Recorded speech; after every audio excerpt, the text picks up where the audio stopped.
হযরতে ফাতেমা ডেকে বলে, মা আপনি কেন এমন করছেন? একটু শান্ত হন গো মা, আপনি যেই অবস্থা করছেন আমার তো ভয় লাগতেছে মা। হযরতে খাদিজা কান্দে, ফাতেমার কথা শুনে না।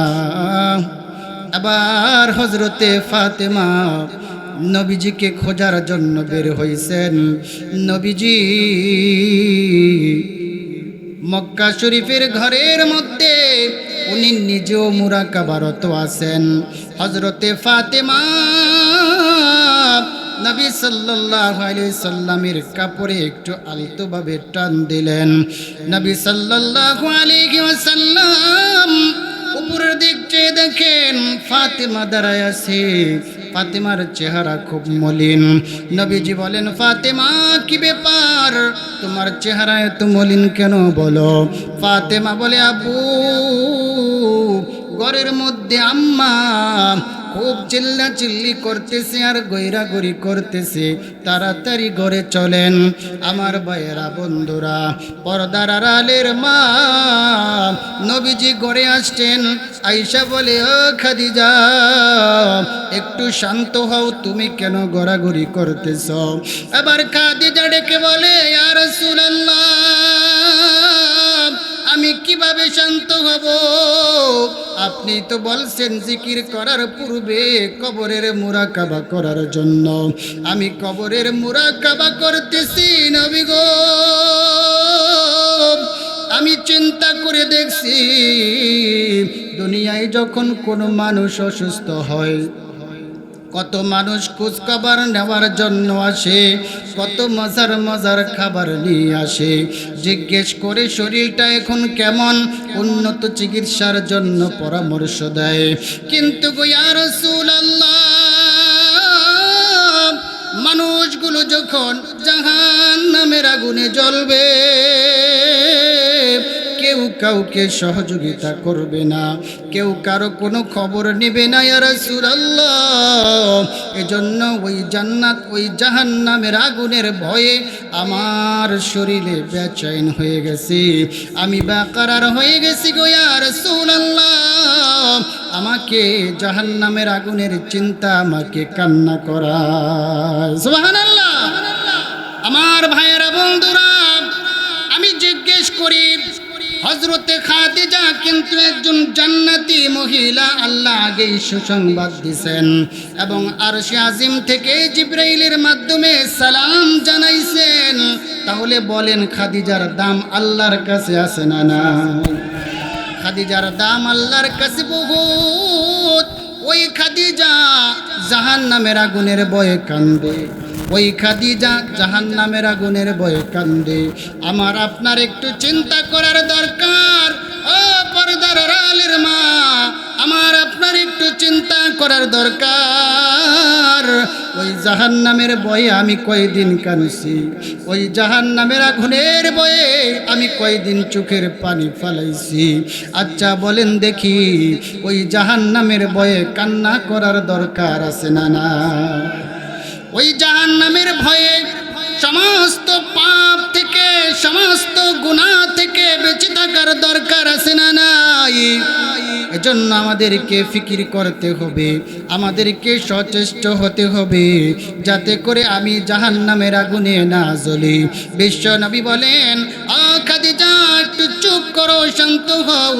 খাদিজা বলেন, ইয়া রাসূলুল্লাহ আপনি যদি আমাকে তিনটা বিষয়ে আশ্বস্ত করেন তাহলে আমি হয়তো ক্ষান্ত হতে পারবো, শান্ত হতে পারবো। বলেন না কয়টা বিষয়? জোরে বলেন কয়টা? বলেন, ইয়া রাসূলুল্লাহ আমি যদি আপনার আগে মারা যাই তাহলে আপনি আমার জানাজা পড়াইবেন। 2 নাম্বার হলো আমার কাফনের কাপড়ের সাথে আপনার জামা মোবারক থেকে একটু কাপড় ছিঁড়ে দিয়ে দিবেন। হতে পারে আপনি রসুলের কাপড়ের খাতিরে আমার কবরের সওয়ালের জবাব সহজ হয়ে যাবে। সুবহানাল্লাহ। 3 নাম্বার হলো, ইয়া রাসূলুল্লাহ আমাকে কবরে রাইখা সমস্ত মানুষ চলে আসবে গো নবী, আপনি কিন্তু আসবেন না, আপনি কিন্তু আসবেন না। আপনি আমার কবরের পাশে দাঁড়ায়া থাকবেন। আমার কবরে যখন আমাকে সওয়াল করবে, আপনি কিন্তু আমার সওয়ালের জবাব যেন সহজ হয় সহযোগিতা করবেন। আচ্ছা বলেন তো দেখি, একজনের কবরের সওয়ালের জবাব কি আরেকজনের সহজ করে দিতে পারে নাকি? আরে জোরে বলেন, পারে নাকি? পৃথিবীর কোনো মানুষের, কোনো পীর মাশায়েখের, কোনো বাবার ক্ষমতা আছে? এই কথাক্ষণ আছে? কোনো পীর মাশায়েখ, গাউস কুতুব, কোনো বাবার ক্ষমতা নাই যে মুরিদকে জবাব দিয়ে পার করে আল্লাহর জান্নাতে দিয়ে দিবে, আছে? তো নবীজি বললেন ফাতেমা, নবীজি বললেন ও খাদিজা, এটা তো সম্ভব না। তবে যাও, কথা দিলাম, সমস্ত মানুষ চলে আসলেও আমি নবী আসবো না, তোমার কবরের পাশে আমি নবী দাঁড়ায়া থাকবো। সুবহানাল্লাহ। আমার ভাইরা, হযরতে খাদিজা রাদিয়াল্লাহু তাআলা আনহা মৃত্যুবরণ করেছেন। নবীজি জানাজা পড়াইছেন, একটু জামা ছিঁড়ে ওনার কাফনের কাপড়ের সাথে দিয়ে দিছে, কবরে নিয়ে গেছে। কবরে রাইখা সমস্ত মানুষ চলে আসছে। এবার নবীজি কবরের মধ্যে দাঁড়ায় আছে, রাত্রি হয়ে যাচ্ছে। আল্লাহ তাআলা এই দৃশ্য দেখতেছেন কিনা বলে? আল্লাহ তাআলা বলেন, বন্ধু খাদিজাকে কবরে রাইখা সবাই চলে গেছে, আপনি কেন দাঁড়াইয়া রইছেন? বলে আল্লাহ, আমার খাদিজা আমাকে বলছে তার কবরের সওয়ালের জবাবগুলো যেন সহজ করে দেওয়ার সহযোগিতা করি। এটা তো সম্ভব না। আমি তাকে কথা দিয়েছিলাম, সবাই চলে গেলেও আমি যাব না, দাঁড়ায়া থাকব। আল্লাহ এজন্য তার কথা রক্ষা করার জন্য তার কবরের পাশে দাঁড়ায়া রয়েছি। সুবহানাল্লাহ। আল্লাহ বলেন, বন্ধু খাদিজার কবরের পাশে আপনার দাঁড়ায় থাকা লাগবে না, কারণ খাদিজা আমার এত পছন্দের এক বান্দি, যাকে নাকি আমি আল্লাহ জান্নাতের সুসংবাদ জানাইছি, যাকে নাকি আমি আল্লাহ আরশে আজিম থেকে সালাম জানাইছি। সুবহানাল্লাহ। সুতরাং খাদিজা, সুতরাং ইয়া রাসূলুল্লাহ, আমার বন্ধু খাদিজার কবরের সওয়ালের জবাব সহজ করার জন্য আপনার দাঁড়ায় থাকবে না, আপনি বাড়িতে চলে যান। আমি আল্লাহ খাদিজার কবরের সওয়ালের জবাবগুলো সহজ করে জান্নাতের মেহমান বানায়া দিছি। জোরে বলেন না সুবহানাল্লাহ। হযরত ইব্রাহিম আলাইহিস সালাম একদিন বকরির পাল নিয়ে কোথাও যাচ্ছেন, তো ওনার পাশ দিয়ে একজন পথিক আল্লাহর নাম নিয়ে ডাক দিছে। বলেন না কার নাম? আল্লাহর নাম। আপনারাও বলেন না আল্লাহু আকবার? আরো জোরে বলেন আল্লাহু আকবার। হযরত ইব্রাহিম আলাইহিস সালাতু ওয়াস সালামের সামনে ওই পথিক আল্লাহর নাম নিয়ে ডাক দিছে। তো হযরত ইব্রাহিম আলাইহিস সালাতু ওয়াস সালামের কাছে খুব ভালো লাগছে। এবার ইব্রাহিম আলাইহিস সালাম বলে, পথিক ভাই, তুমি যেই নাম শোনাইছো সেই নামের সাথে তো আমার মোহাব্বত আছে। আমার আল্লাহর নাম তুমি আমাকে শোনাইছো, তুমি আরেকবার ওই আল্লাহর নাম আমাকে শোনাও। এবার প্রতীক বলতেছি, ইব্রাহিম, প্রথম তো ফিরি ফিরি আল্লাহর নাম শুনছো, কিছু আমাকে দাও নাই। এবার বলো, আমি যদি তোমাকে আল্লাহর নাম শোনাই তুমি আমাকে কি দিবা?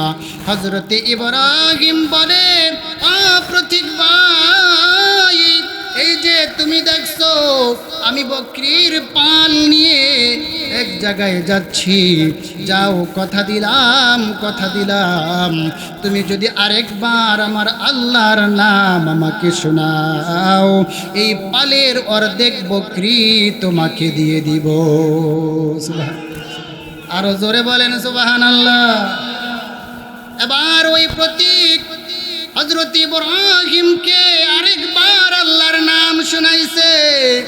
হযরত ইব্রাহিম পালের অর্ধেক বকরি প্রতীককে দিয়ে দিছে। এবার ইব্রাহিমের মন ভরে না, তৃপ্তি হয় নাই, মজা লাগতেছে, মজা লাগতেছে। হযরত ইব্রাহিম বলে, প্রতীক ভাই, তুমি আমাকে আমার আল্লাহর নাম আরেকবার শোনাও। প্রতীক দাবি করে বসলো ইব্রাহিম।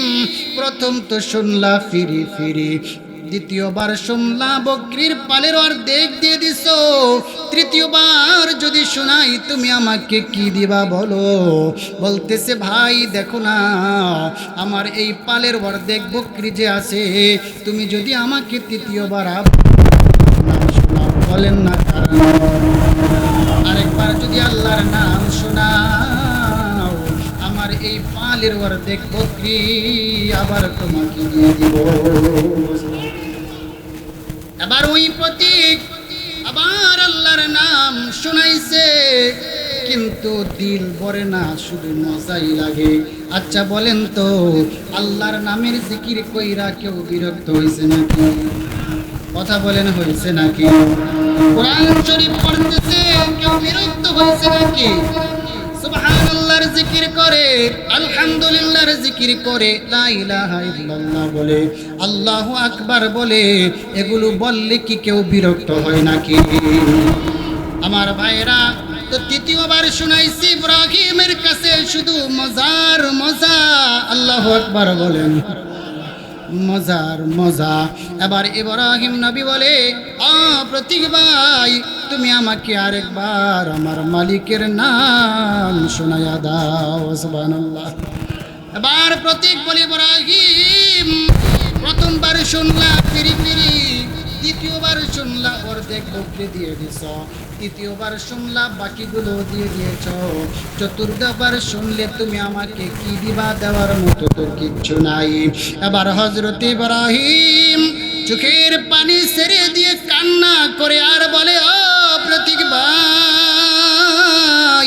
আমার কাছ থেকে যেই বকরিগুলোর মালিক তুমি হয়েছ, এই বকরিগুলো লালন পালন করার জন্য তো একজন রাখাল লাগবে, একজন রাখাল।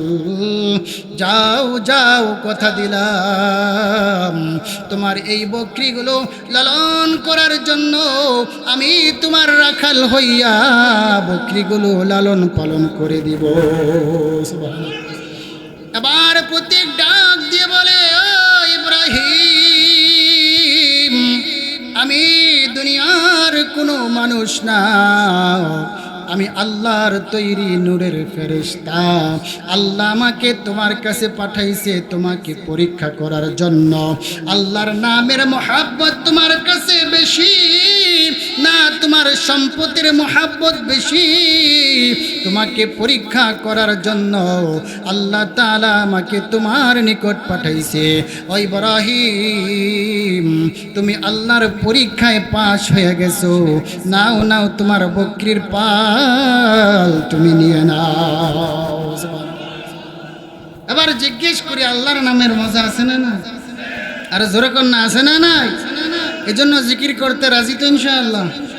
সবাই বলেন না ইনশাআল্লাহ? হাত তোলেন, হাত তোলেন, আল্লাহ কবুল করেন, বলেন না আমিন? জোরে বলেন আমিন। নামান হাত, নামান।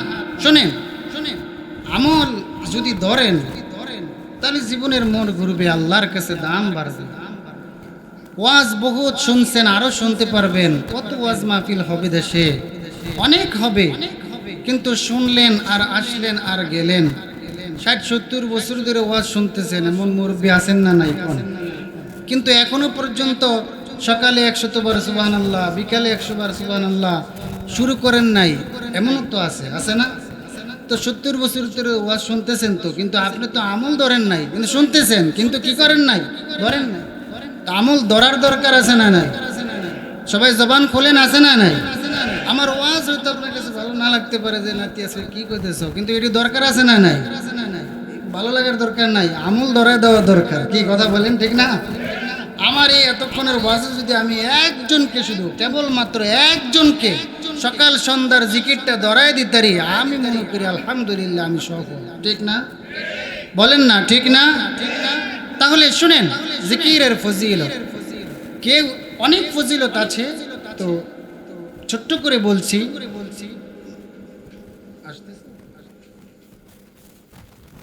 ছোট্ট করে বলি, কেউ যদি সকালে 100 বার সুবহানাল্লাহ, সন্ধ্যায় 100 বার সুবহানাল্লাহ বলে, তো আল্লাহ রাব্বুল আলামিন তার আমল নামায় 100 হজের সওয়াব দিয়ে দিবেন। 100 হজ করলে কয় লাখ টাকা লাগবে হিসাব করে দেখেন, একটু বাড়ি থেকে একটু হিসাব করে দেখেন, 6 লাখ টাকা করে লাগলো কত লাগে হিসাব করেন। তাহলে সকালে 100 বার কি বলবে? সুবহানাল্লাহ। সবাই জবান খুলেন না, কি বলবে? বিকালে 100 বার কি বলবে? কবুল হজের সওয়াব আল্লাহ তাআলা দিয়ে দিবেন 100। সুবহানাল্লাহ খান না। আবার কেউ যদি সকালে 100 বার আলহামদুলিল্লাহ, সন্ধ্যায় 100 বার আলহামদুলিল্লাহ বলে, আল্লাহ তাআলা তার আমল নামার মধ্যে তার আমল নামার মধ্যে 100 গোলাম আজাদ করার সওয়াব দিয়ে দিবেন। সুবহানাল্লাহ। আমার ভাইরা, কেউ যদি